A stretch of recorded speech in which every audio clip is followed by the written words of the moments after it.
I like the story about, this is a true thing, B.L. Stryker. There was a TV show way back in 1989 called B.L. Stryker, and there was the producers wanted to do this mighty climax to a chase scene, and so they asked this guy if they could, that was in the house, if they could use the house for the final scene, and sure enough, I mean, they went tearing through the yard, and they took out some bushes, took out a fence, took out just a bunch of things, ripped up a garden, everything, and just laid waste to the front of that house. And they were going to give back some money to help repair it and everything, but there was just one problem. The guy that they asked, who was living in the house, didn't own the house.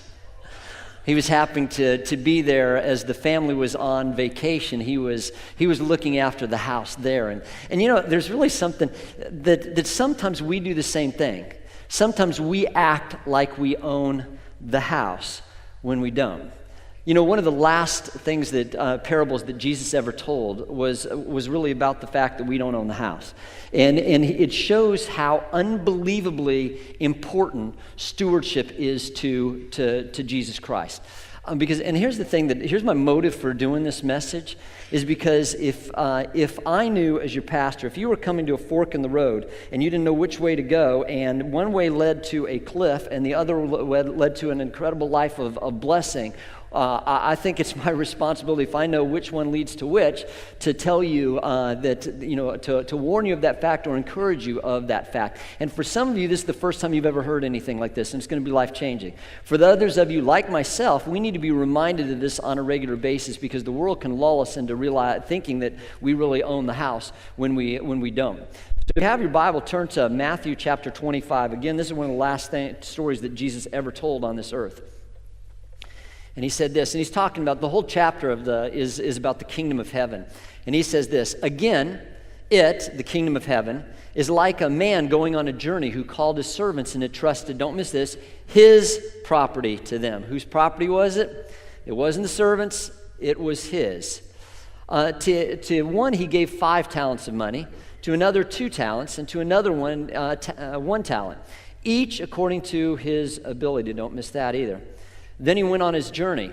The man who had received the 5 talents went at once and put his money to work and gained 5 more. So also the one with the 2 talents gained 2 more. But the man who had received 1 talent dug a hole in the ground and, first of all, don't miss this, hid, secondly, his master's money. Again, what did he do with it? He hid it. Second, whose was it? It was his master's, not his. After a long time, the master of those servants returned and settled accounts with them. The man who had received the 5 talents brought the other 5. Master, he said, you've entrusted me with 5 talents. See, I've gained 5 more. His master replied, well done, good and faithful servant. You have been faithful with a few things. I'm going to put you in charge of many things. Come and share your master's happiness. Whoa, that is an amazing attaboy, isn't it? I mean, can you imagine the master coming to you and saying, well done, good and faithful servant. Way to go, fist bumps, chest pump, everything there. The man with 2 talents also came. Master, he said, you entrusted me with 2 talents. See, I've gained 2 more. His master replied, well done, good and faithful servant. You have been faithful with a few things. I'm going to put you in charge of many things. Come and share your master's happiness. He got the same kudos. And what were the 2 words that were described? Good and faithful. Don't miss that. Good and faithful. Then the man who had received 1 talent came. Master, he said, I knew that you were a hard man, harvesting where you have not sown, and gathering where you have not scattered seed. So I was afraid. Don't miss that word. We're going to talk about that later. And he went out and hid your talent. And I went out and hid your talent, even though he recognized it belonged to him, but he acted as if it belonged to the master, but acted like it responded to him. In the ground, here it is what belongs to you. His master replied, you wicked, lazy servant. That's a little different than the last reaction from the master. He doesn't get an attaboy, he gets a horrible rebuke instead. And think of those 2 words. You either hear, well done, good and faithful, or wicked, lazy. This is pretty powerful stuff. So you knew that I harvested where I had not sown and gathered where I have not scattered seed. Well, then you should have put my money on deposit with the bankers. so that when I returned, I would have received it back with interest. Take the talent from him and give to the one who has 10 talents. For whoever has will be given more, and he will have an abundance. Whoever does not have, even what he or she has, will be taken away from them. I didn't want to read this last verse because it's pretty harsh, but it's what Jesus said. It's part of the story, so we need to hear it. And throw out that wicked, worthless servant outside into the darkness where there will be weeping and gnashing of teeth. And you know what? We're going deeper today. This is kind of, Jesus' message here is kind of an in-your-face message, but it's one we need to hear. And when we understand that there's going to be blessing on the other side, and he says 3 things we need to understand. First is God owns everything.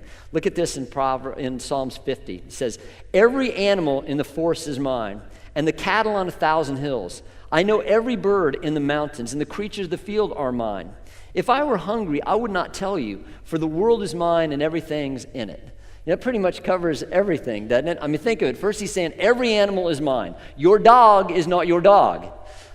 Your cat is not your cat, it's his cat. Your gerbil is not your gerbil, it's his. The squirrel out in your backyard is his squirrel. The elephant in Africa is his elephant. The kangaroo in Australia is his kangaroo. The penguin in Antarctica is his penguin. Everything, all the animals belong to him. And then he goes on and says, oh, by the way, the entire world is mine.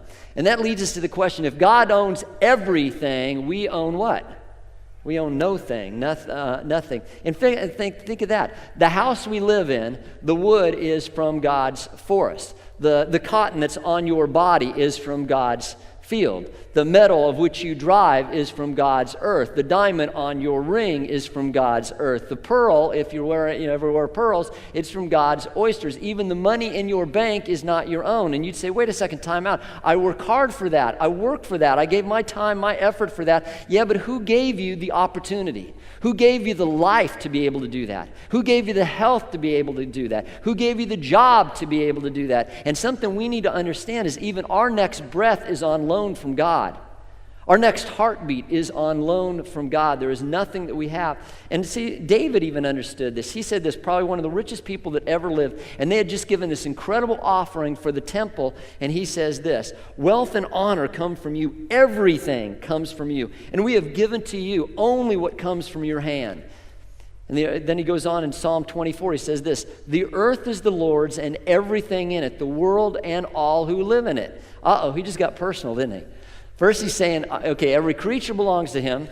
Then he's saying everything in the world belongs to him. And he says now every person belongs to him. We don't even belong to ourselves. In fact, 1 Corinthians 6 says we don't even own our own body. It's on loan to us for 70, 80, 90, 100 years. We don't even own our own body. So he gives us, but he owns everything. But he, in his incredible generosity, he lets us use it for a certain amount of time. And here's the question, why does he give it to us? Why does he give us this in abundance, all the things that we do have? It's to further his kingdom. Now that means it doesn't mean that we can't enjoy it. I mean, God gave us all things, the Bible says, for us to richly enjoy. We are to enjoy that. I mean, God's given us beautiful sunsets for us to enjoy. God's given us beautiful flowers to enjoy. God's given us resources in our account for us to enjoy, but never, ever, ever, ever forget whose they are. They're not ours, they're his, and they're given primarily for us to further the kingdom with that. So the first thing is he owns everything. The second thing is we are just stewards. And what is a steward? A steward is a manager that takes care of things for somebody else. And so far too often, I think we act with like a teenager mentality. Now, I love teenagers. I truly, truly do. I was one once. I raised 3 of them, and I spent a great deal of my life ministering in and with teenagers. But one thing for all of us who have been teenagers, we know something, that we know that if we look back on our life at that time, there's a thing that we think the world revolves around us, right? There's a time where we think the world, where we think the house, is for us, that the car is for us, that everything in the house, that our parents really exist for us. And sometimes if you've ever had that, and I say that you because my kids were perfect because they're preachers' kids, because everybody knows. No, when we have done that, when our kids have acted like that, there's something that we've done. We've said these words. We've thought these things. You don't own this house, right?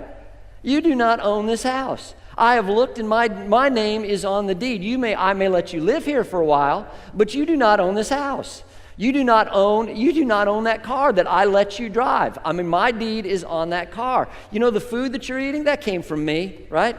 The bills, I pay the bills. And here's the one that we've said, and I bet we've all said it, at least thought it, but I bet it's come out of your mouth. And as long as you live under my roof, you will listen to what? My rules, right? Well, you've lived there, you've been there, right? But sometimes, do you think that maybe we act like teenagers with God? Do we act like the whole world revolves around us? That everything exists for our sake? That our resources are ours? That everything belongs to us? And maybe God, sometimes when he sees that attitude, wants to say, hold on, Sparky, I have the deed to everything. Not just some things, everything in the universe. I've got my name on the deed, and I've let you use it. I'm letting you use it for a while out of my generosity, but never ever forget whose it is.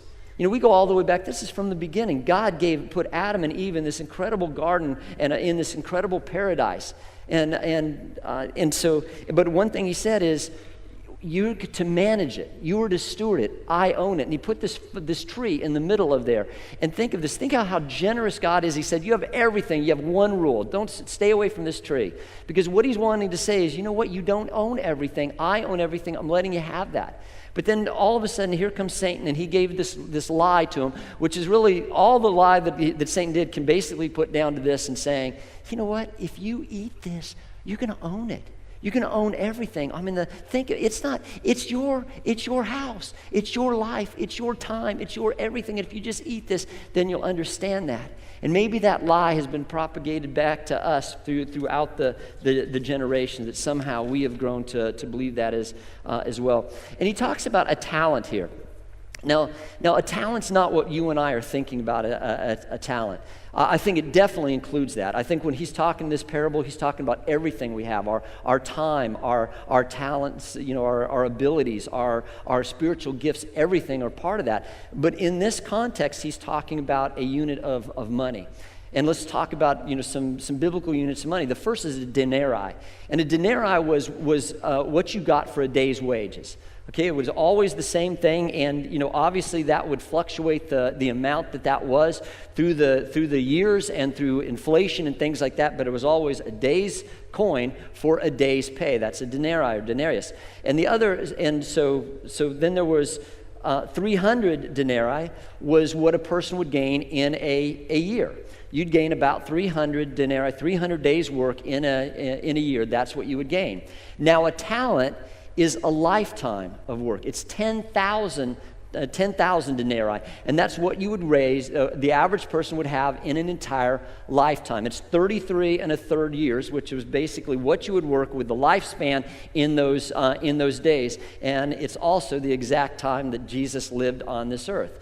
But so what it's saying is a talent was a lifetime of what you had, a lifetime of what you earned, a lifetime of God's gift to you. So we need to put that in perspective there. So what is this? Why do you think Jesus put this as one of the last things that he ever said on this earth? Why do you think this was so important to him? Why did he want us to know this? What was important for us to understand? I think first thing is God has invested in every one of us. I want you to think about that. The God of the universe believes so much in you that he's invested in you. God had believed so much in you that he has invested a whole heap in you. He trusts you and he believes in you. The second thing is God's looking for a good return on his investment. You would too. In everything that you do, you want a good return on your investment. If you are in the stock market, if you are in mutual funds, you don't want to just throw your money in there and watch it flounder or watch it go down. You want to have a good return on your investment, or you're going to put it in something else. And when you work for a company, you want to have a good investment for the time and the effort that you put in and things. You want to have a financial return for the investment that you have. If you own a company and you pour into somebody and you hire them and then you train them and everything, you want a good return for the investment. Now imagine if you owned a company and you said you were going to be gone for a while and said, I want you to manage this company for a while, and the person spent all the time just goofing off. Or they spent the entire time, all the profits, spending it for themselves. How would you feel about that person? God is looking for a good return on his investment, just like we would. Another thing is we will be accountable in proportion to what we've been given. There are people in this room, there's 1 talent people, there's 3 talent people, there's 5 talent people. And we mean that in money. There's some people that have more money in this room than others. There's some people who have more talents than others in this room. That's okay. I am not going to be accountable for your talents or your resources. And you're not going to be responsible for mine. But I am going to be responsible for mine, and you're going to be responsible for yours. Each one of us is going to be responsible someday for what God has given us on this earth. And that's the thing, is someday every one of us will give an account for what we've done with what we've been given. Look at verse 19. After a long time, the master of those servants returned and settled accounts with them. And isn't that weird that when it says a long time? I never got that before. But isn't that weird that sometimes when it's been a long time, sometimes we maybe think, you know what, maybe he's not returning. Or maybe this is mine. And things, but make no mistake, the master is returning, and we're going to give an account, and he's going to ask us, what did you do with the time I gave you on this earth? What did you do with the resources that I gave you on this earth? What did you do with the opportunities? What did you do with the testimony that you have of what I've done in your life? What did you do with, we go on and on. Noah Webster, who was one of the foremost statesmen in the history of our nation, was one time given a party in his honor. And there were statesmen from around, the dignitaries from around the country, around the world there. There were even a couple of presidents that showed up to this. And he was asked this question. He was asked this: what is the most profound thought that you have ever had that come to your mind? And he started to talk, and he became so emotional in what he was talking about that he broke into tears, and he had to go into another room as he composed himself. And then he came back and he said these words: the most important thought I've ever had was that of my individual responsibility to God. And then for 30 minutes he spoke about his responsibility that he felt for managing and stewarding all that God had given him. And I truly believe that probably the most profound thought that's ever been in my life is someday I'm going to stand before God. I'm going to give an account of my life. I'm going to give an account of what I've done with what He's given me. And here's the thing too: is no excuse will be accepted. I mean, think of it. The person said, you know what, I was afraid, so I buried your talent. And the person did not go, well, okay, as long as you were afraid, that's fine. And I bet any excuse that he would have given would not have flown then. I bet if he would have said something like, you know what, God, I've just been so busy lately. I've just been so busy, and it's the kids and the work and everything like this. I've just never had time. And I bet you no matter what excuse he came up with, it would not have flown to the master who gave him everything. And here's the next thing is, whether we're either a good or bad steward of what God's given me. I know that I'm a steward. I know that you're a steward. That's not up for grabs. The only thing is, are we good stewards or are we bad stewards with what God has given us? And we need to ask ourselves right now, if we stood before God, would He say, "Well done, good and faithful servant," or He say, something completely different? What did we? And we need to look ourselves in the mirror and say, "Am I being faithful with the time and the opportunities that God has given me in this world? Am I being faithful right now with the talents and the abilities that God has given us? Am I being faithful right now with the resources that God has given?" And let's talk about that one just a second, because this is the context in which this is in. I remember several years ago, my family was invited to stay at a condominium of somebody in our church that was on an island, and it was absolutely amazing. I mean, it was just beautiful. But here's the thing that they said: have fun, enjoy yourself, have a ball. We ask one thing: don't use the master bedroom. That's reserved for my bride and I. So let me ask you this. This is really, really, really important. How do you think we responded? Do you think, first of all, were they telling us, if we did that, were they saying that we could use that? Sorry, were they taking away 10% of what we owned, or were they letting us have 90% of what they owned? It's huge, isn't it? Because sometimes we can mix that up. What do you think we did? Do you think we did this? Do you think we said, do you think we said, well, you know what? It really doesn't matter. We'll use the master bedroom, but we'll not use one of the other bedrooms. Do you think that would have done something? Or did we go, man, they're being so stinking selfish. Why can't we have the whole thing? Or do you think we were just incredibly grateful for the 90% that we were given? I mean, we were just ecstatic for the other. What would you do in our case? What would you do if you were in that situation? I bet you just about everybody in this room and hearing my voice right now would go, man, thank you. Just thank you for what you have. You've given me 90% of what you own, and you're just asking for me not to do, to give this one portion to you, that it's yours. It's yours. You can do anything. You could say, I want 90% of this room, and we'd be ecstatic to have that other, just the one bedroom to share on that beautiful island. So here's the thing. Are we tracking? Are we tracking with each other here? God says this, make no mistake about this. God says that all of it belongs to him, but he asked for 10% back. There is a principle called tithing. If you do not know this, God asks for the first 10% to be given back to him. And know this, it's not because of him. He owns everything. He doesn't need it. It's for some other reasons. It's for what it does to us. It's what we learn from that, and it's also something we'll see in 1 second. But he gives this word. He says, bring all the tithes into this storehouse so there will be enough food in my temple. Don't miss that word. If you do, says the Lord of heaven's armies, I will open the windows of heaven for you, and I will pour out a blessing so great that you won't have enough room to take it in. Try it. Put me to the test.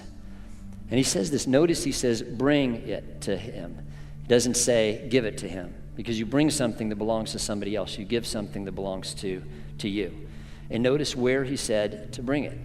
He said to the temple, which is today's local church. That's where he said to bring it. Now, Sylvia and I, we tithe. We also give to other organizations and things that we very much believe in. We give to missionaries in our church. We give to missions around the world. We support a compassion child. We give to things that we believe in. We do all that. When opportunities come up at the church, we try to give generously to those. But we tithe to Crossroads. Why do we do that? Because that's where God told us to do that. That's the bedroom that God said to do, to put it in. And so that's why we do it where God says to do. I think we're supposed to be incredibly generous to all the ministries and all these things and opportunities that we have to spread the gospel around the world and to spread the gospel and make a difference in people's lives in our community with the ministries we have that the people have here. But also God tells us the bedroom that he wants us to put it into is in the local church. Now, we give direct deposit right now. We give direct deposit, and I do that for this reason. I do that because I do that for a lot of things. I do that for my utilities. I do that for so many things. Why? Because I don't want to miss those payments. And I want to make sure I give that way because I want to make sure God gets his thing first. But then also there's other people in this room and people watching online that you want to be here and you want to write the check because you want to say, God, this is yours, and there's something really powerful to you and really symbolic for you to laying something in an offering plate. And that is so cool. It doesn't matter. It's whatever heart it is. It's the heart of going, God, I just want to do what you say. I want to be obedient to that. And notice why he says to give to the temple, to give to his church. He says, so that there will be food in my house. God who gave, as you look on the back wall, the Great Commission, he gives this thing. He knows that as we do the Great Commission, it costs resources. It takes resources to do ministries. It takes resources to send out missionaries. It takes resources to feed the hungry and things that we do through this church. And God knows that. And this church, notice the church, Jesus calls the church his bride. That's powerful. Powerful, powerful. Now, I want you to, in the spirit of this story, I want you to think of something. I want you to imagine that you are a person, a man in the military, and you're going to be deployed for a few years. And you come up to 3 people, and you say, here's what I'm going to do. I'm going to give each of you $3,000 every month. He said, here's what I want you to do. I want you to make sure my bride is taken care of. I want you to give 1/10 of what you have to my bride because I love her and I care. And this is really, really, really, really important to me that she's taken care of. Now, person number 1, this person either never obeys you, or maybe they start out obeying you, but then they all of a sudden just stop giving the money that was set aside for. First of all, is that person are you being generous, or are you being stingy with that person? You're saying you can do whatever you want to with the other 90%. It's 10%. I want you to make sure that you do what you're supposed to, that my bride is taken care of with that 10%. So you're being incredibly generous to this person, but say they don't do what you want them to do. What are you feeling about that person? And how about this? How about if they said, you know what, I may not have given there to your bride, but I've been really generous with your money in other places. What do you think? You go, I don't care. That's great. That's wonderful. It's super that you're doing that. I want you to be generous. But you can't be generous until you're faithful first. You got to be faithful first, and then you can be generous. This is what I told you to do. Then you can do whatever you want to with the rest of it. How about with the person that came up and they said every month they made sure that your bride had what you wanted them to do was taken care of? How'd you feel about that person? You go, man, what words? Maybe how about good and faithful to that? How about this? How about with a person that not only gave every month, but also mowed the lawn for your bride, took care, made sure she was taken care of, made sure she had food, made sure everything was good. Man, that person, what do you know about that person? Not only are they good and faithful, they have your heart like crazy. They care about your bride like you care about your bride. And so in the same way, I don't think I have to say where that comes in. But here's one more thing. One more thing I want you to notice, the blessing that he promises when we're good and faithful. If you do bring the tithe, says the Lord Almighty, I'll open up the windows of heaven for you. I'll pour out a blessing so great you won't have enough room for it. Try it. Put me to the test. The only time God says to put him in the test in the Bible. Your crops will be abundant, for I will guard them from insects and disease. Your grapes will not fall from the vine before they are ripe, says the Lord of heaven's armies. Then all nations will call you blessed, for the land will be a delight, says the Lord God of heaven. I've said this before, but I mean this. The thing I am thanked more for what preaching on is on tithing, believe it or not. Because people come up, and anybody that's in there, you know that the blessing that you have received, people come up and they always say it with a smile, and they're saying, God has blessed us so much. God has opened up things for our life. God has affected our finances, and they use the word joy. They use the word faithful. They've taken their faith to another level. It's made a difference in their life. So why do some of us not do that? Why, if God says for us to do that, why? I hope it's not disobedience or lack of respect for God. I hope it's not that we say, you know what, I'm going to call you Lord, but I'm not going to do what you say. In fact, Jesus said that in the Bible. He said, why do you call me Lord, Lord, and not do what I say? And I hope it's not ingratitude. I hope it's not because we're not thankful for everything that God has given us, and everything that we own is from God. But think of it. We give to a waitress 15% minimum, okay, 15% minimum for somebody who has waited on us for 30 minutes. And are we now going to behold what God says for the 10% of what God says, who has given us every single thing we ever have? So what is it? I think maybe it's the same thing that the lazy servant did. He was afraid. And really, if we put it down to it, probably most of us, that's the reason we would not do that. It's because we're afraid, okay, if I do that, what's going to happen to me? What's going to happen to mine if I give there? But don't you think the God of the universe can take care of that? Don't you think he can do more with 90% than you can with 100%? You know, my devotion this morning, before I came here, was the loaves and the fish. And God, all the disciples said, if we gave everything we had, all of a year's salary, it wouldn't even touch feeding all these people. And what the little portion that was given to God was able to feed stuff with more left over. And I know something in my own life. God has met my needs, and God has given me more than I need as I've been tried to be faithful to him in that. So here, I want to just show you one thing. So let's go to the other. Here's 2 coins. Here's a coin that is uncirculated that I had from my childhood right there. It is so pretty. It is so nice. It's never been in circulation. It's never been used. But here's the thing too. It has never affected any life. It has not bought candy for a kid. It has not bought popcorn. It has not made anybody smile. It's done nothing. It has been buried. It's been hidden. It's been uncirculated. Here's another quarter from roughly the same era. And it looks like a chew toy for a rabid gopher, right? This thing is nicks. This has cuts. You can barely read the date on it and everything, but I wonder if this baby could talk, what it would say. I wonder how many lives it's affected. I wonder how much joy it's brought to people's lives. I wonder what it's done in there. And our life is going to be represented right now by one of these 2 coins most. There's people in here who you've never used your gifts and talents, and it's uncirculated. Man, you look bright and shiny and everything, but it's not used for what God gave you. And then there's other people, we've been beaten up, we've been everything, and man, you know what? But we made a difference in people's lives. And we may not be much to look at, but dadgummit, God's used us in those ways. And so every single one of us, when we go before, here's the question that I ask.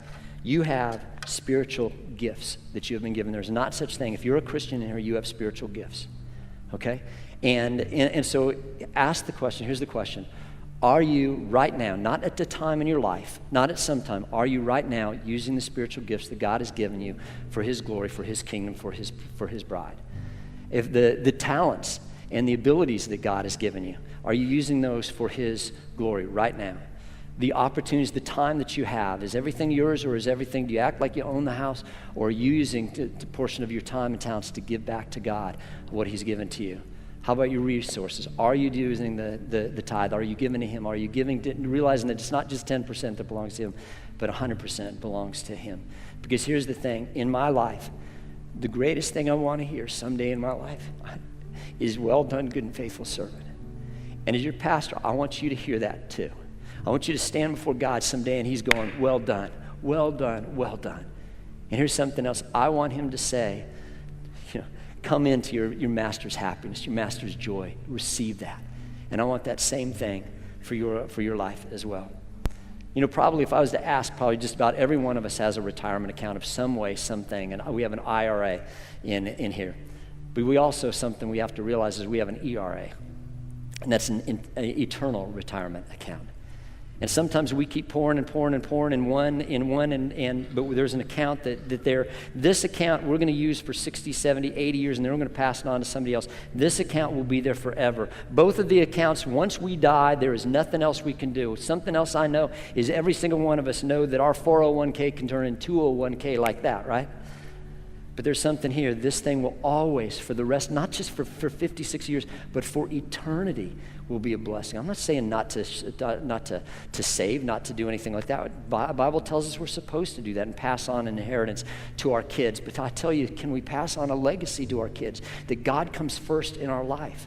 That we're going to do it the way God says. That we realize we are not the owners, that we are the stewards of everything that God has given us.